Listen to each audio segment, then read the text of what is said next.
Hello students, welcome back to our teaching method and micro teaching class or lesson. Today we are going to talk about how to deliver an effective lesson, how to present a lesson.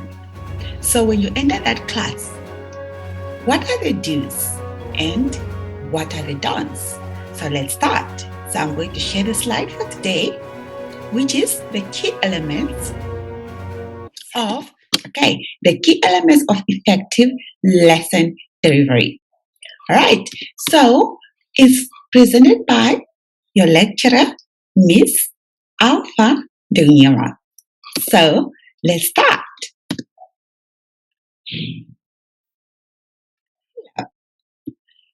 Great. So what are the factors to consider when presenting a lesson? Number one, establish a positive classroom environment. So we are going to discuss each and every one of these factors. Number two, begin lesson by giving clear instructions. Number three, maintain student attention and focus in your class. Number four, use appropriate pace and body language. Number five, provide suitable seat work or classwork. Number six, develop a positive teacher-student relationship. Number seven, handle disruption. Number eight, evaluate or assess what has taken place or taught in your lesson. Number nine, make a smooth transition into next lesson. So this is presented by your lecturer, Miss Dunyama Alpha. So let's start discuss each and every of one of these factors. Establish a positive learning environment. What are you supposed to do when you enter your class? You just don't enter the class and start teaching, do you? No. So first, you have to establish a positive learning environment. You have to prepare your learners to receive a lesson. So I've listed some of them. For example, make the classroom a pleasant and friendly place. Accept individual differences. Remember that learners learn differently. Some, they are good with visual, some they are good with listening, that is auditory, and so on. So make sure that when you are presenting a lesson, first you accept individual differences. Learning activities should be cooperative and supportive. Create a non-threatening learning environment. Don't be that teacher who loves to threaten children. No. Make sure that each and every learner is very happy and comfortable in your class. The next one, organize a physical space is very important. So make sure that you arrange students. Students must be seated in the way you planned it. It can be group work, it can be rows, it can be pairs, it can be anything you would like to arrange your class. And also eliminate situations that may danger or disruptive in your class, especially dustbins or whatever that can injure or threaten to your learners. Arrange your classroom seating and establish classroom rules and procedures. So, what a home without rules? So, make sure that you have rules for your class. All right. So, see, that is how you should arrange your class. It can be rows like those learners. They are seated in rows. So, and they are straight. The next factor is introduce a lesson by giving clear instruction. So once you arrange your classroom environment and you're ready to teach, so what do you do first? You introduce a lesson by giving clear instructions, by writing the topic on the chalkboard, by asking questions, or by by recapping on what you have done on the previous lesson. So, how to introduce a lesson? State desired quality of work. Ensure that everyone is paying attention and ready to learn. Ensure that all distractions have been removed. Describe the lesson objective for the day and also state the topic or what is expected. If there is a class activity to be done, make sure that you inform your learners in advance. If you have to have a quiz or whatever, make sure that you inform your learners in advance. So meaning that tell them what are the activities or the assessment procedures for the lesson. Start with a highly motivating or fun activity. You can just give a fun or any joke so that you can put your learners in a good vibe to receive your learning. Okay, and then do not forget to recap on the previous lesson by either asking questions also. So the next one, the questions. All right. The next one is maintain student attention. How do you maintain student attention? So as a teacher, you have to play a big role when you're in your class. You are just not there to teach. You are there to make sure that learners are following, learners are paying attention, and then there's no disruption or disturbances in your class. So what are you supposed to do to maintain attention? Use random selection in calling upon students. So don't only focus on students who raise their hands. No, you can also pay attention to those students who are quiet or those students at the back of the class by moving around also. Vary who you call on and how you call on them. So learn your learners' names. That's a good way because learners feel good and appreciated when you know their names. Ask questions before calling on a student. Wait at least 5 seconds for a response from the learner. Be animated, meaning use your body language. So if you want to show the length, you can use your hands like this. Or show enthusiasm and interest in them. Learners, they would like you to see them. You are supposed to show interest that you are interested in their learning. Reinforce student efforts and praise. When the student give or a learner give you an answer, praise them. Don't just keep quiet or don't just let it go. Or if they give a wrong answer, help them to try better. Reinforce student efforts with praise. Okay, that one we discussed. Vary instructional methods. So don't be that teacher only read in the textbook and that's it. Remember, learners learn differently. So write on the board, give handouts, read textbook, use posters, use whatever you can and vary your teaching method. Do not just be a teacher who just write notes on the board and that's it. No, you can vary your teaching method and styles. Provide the work of appropriate difficulties. Demonstrate and model the type of responses or task you want student to perform. So if you want student to perform a certain task in a certain way, it's better for you to model to them, to demonstrate to them what are your expectations. All right, and provide guided practice for students. Monitor responses and deliver immediate corrective feedback. So if the student gave you an answer, make sure that you give a feedback, whether it's correct or whether it's wrong. The next one is attention, please. That is needed. The next one is use appropriate pacing and body language. So the body language sends a lot of message to the students. So be aware of your teaching speed.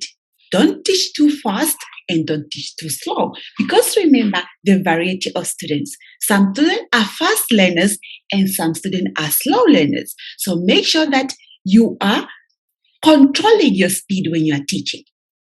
Watch for cues that children are becoming confused, bored, or less rest. Sometimes lessons have to be shorter. So sometimes you must pay attention to the students' reactions when you are teaching them or when you're asking them questions. So their facial expression, sometimes they show you whether they are confused. So that requires you at least to repeat or to ask them questions and to ask them whether they do understand or not. Then you'll be required to repeat also.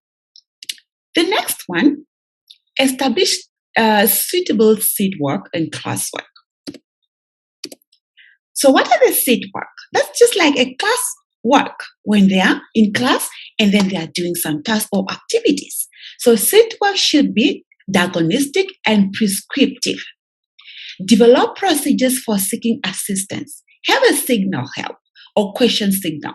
So if you establish rules and procedures for your class, you can say, okay, if you want to ask a question, please raise your hand. Or during the class activity, don't make noise. So if you need help or you have a question, please show them what signal must they use for them to call you for help.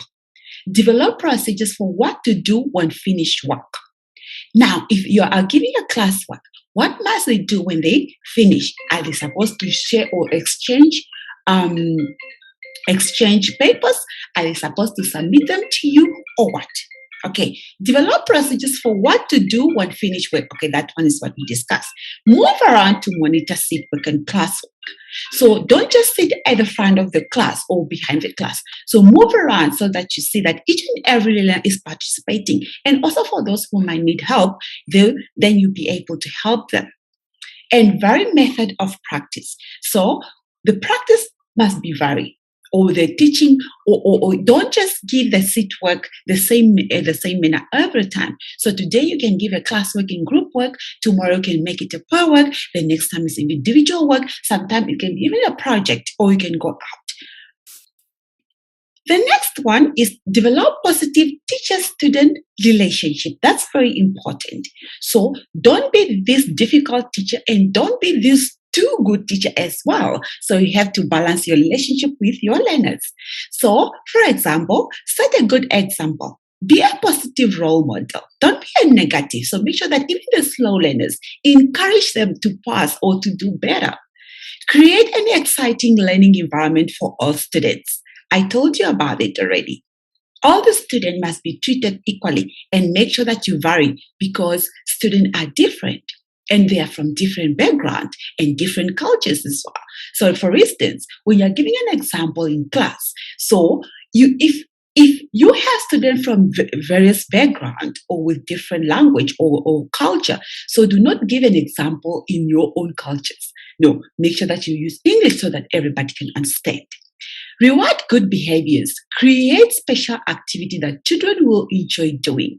So, if the student used to misbehave and that day they were at their best behavior, so reward them, recognize them so that they want to do more and more of the good behavior. But if you don't show any care, if you don't show any empathy, if you don't show any support, or you are not a role model, then of course the teacher-student relationship will not be good.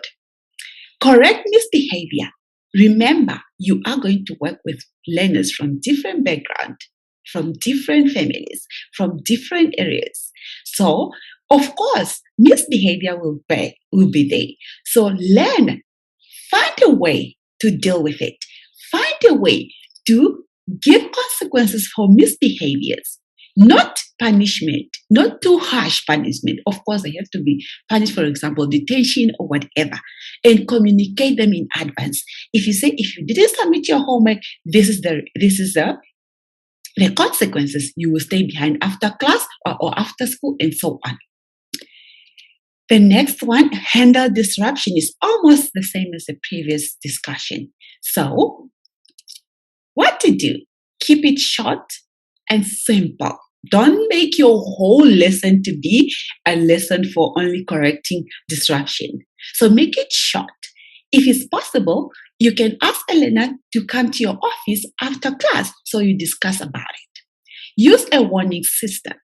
There should be a warning system in your class. So either verbal warning or another type of warning. And also, if it's during the class and you warning, maybe you can use signal like this if you want your learners to keep quiet because they're making noise.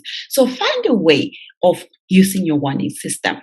Defend disruptive behavior proactively. Use your eye contact. Close space between you and student. Use your head and gestures. So if something is not right with you, can say you can use your head or you can use your eye contact by staring at the learner, for instance, when they are making noise.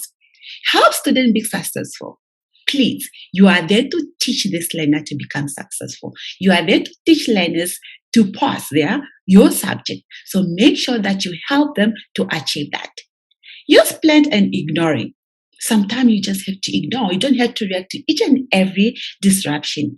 Otherwise, at the end of the day, remember we are human and we are dealing with those little children of ours. So make sure that you also sometimes learn to ignore and not always react to every nitty-gritty thing.